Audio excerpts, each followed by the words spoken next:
Quand on a du matos, on s'en sert pas tout le temps.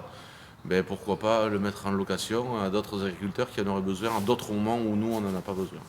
La location, ce n'est pas nouveau, mais en agriculture, elle reste marginale. Seuls certains concessionnaires et quelques constructeurs y ont recours pour vulgariser une nouvelle machine, sinon pour pallier une chute des ventes de matériel neuf.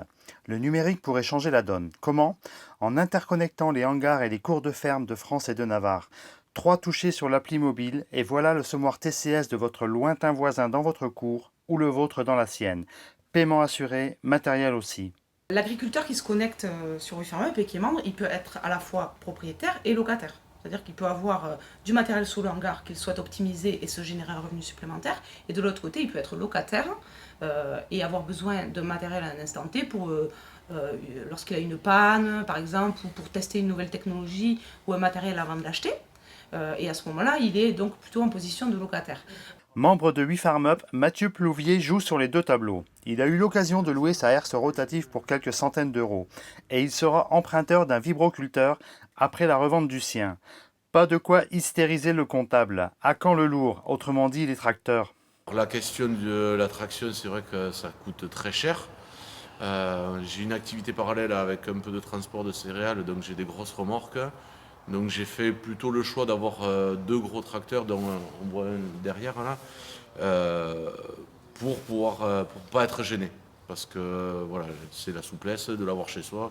Alors après on réfléchit à d'autres solutions, peut-être sur les trois gros, enfin trois principaux, en réduire un et prendre un qui a beaucoup d'heures pour beaucoup moins cher, parce que finalement je me rends compte, est-ce que c'est utile d'avoir trois tracteurs flambant neufs ou quasiment neufs qui coûtent très cher. Très cher, pas forcément utile, mais toujours sous le hangar. Difficile de décrocher. Le frein le plus important, c'est effectivement l'attachement de l'agriculteur à la machine agricole.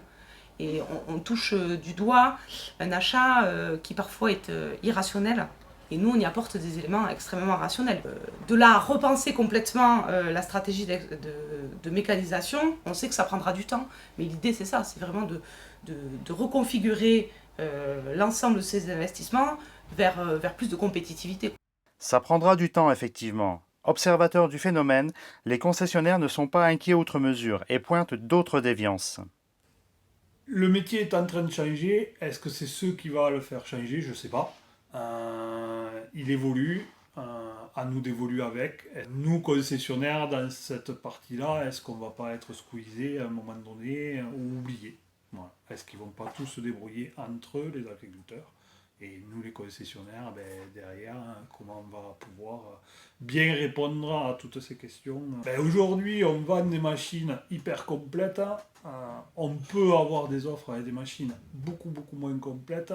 On ne la vend pas, ou on n'y arrive pas à la vendre, ou le client ne veut pas l'acheter. Je pense qu'aussi la charge mécanisation, peut-être qu'elle passera pour faire une redescente un petit peu en arrière des équipements et revenir sur des choses beaucoup plus simples que ce qu'on peut vendre aujourd'hui. On a bien un problème une adéquation entre le matériel et les surfaces.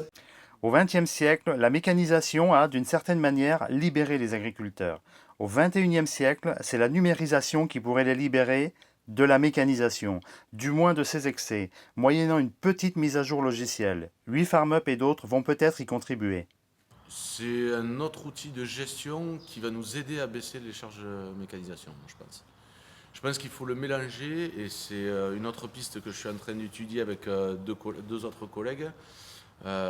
C'est une autre piste où en parallèle on peut aussi créer de la banque de travail, de la solidarité entre agriculteurs. Si on mutualisait tout, on pourrait vendre chacun minimum un tracteur, enlever un semoir à maïs sur les deux qu'on a, et on passerait à l'aise, quoi. Et en plus on aurait de la main d'œuvre. Parce que l'enjeu de demain aussi, ça va être, on est de moins en moins nombreux, mais on a plus de surface et la main d'œuvre, comme nos aînés, parents et tout ça, ben, ils seront plus là. Donc la main d'œuvre, on va dire entre guillemets pas chère, on l'aura plus et on n'est pas divisible par deux, on va pas pouvoir faire les 3-8 tout seul.